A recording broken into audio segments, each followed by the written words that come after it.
Adam sunga kul phalowa khuwa ma ning di chu ka thok thei pu he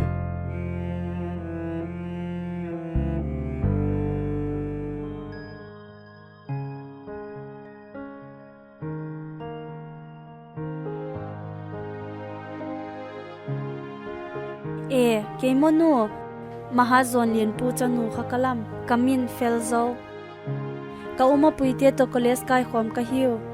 ka uma pui hi taloi phata khat keu hila be ka interview na khan ka passport nan le pass odin ganging japoi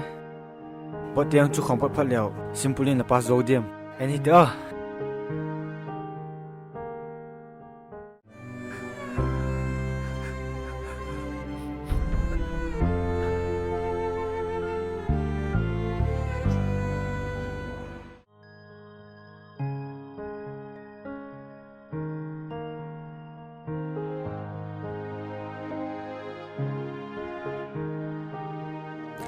u chung chai ta mo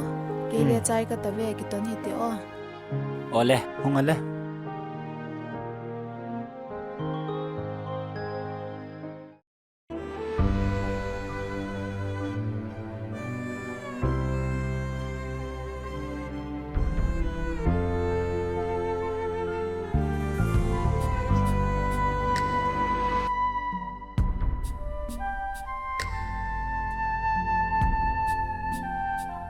ka theina zo sin le thuk ki kanom hi pathini nei pe bang phau ki sai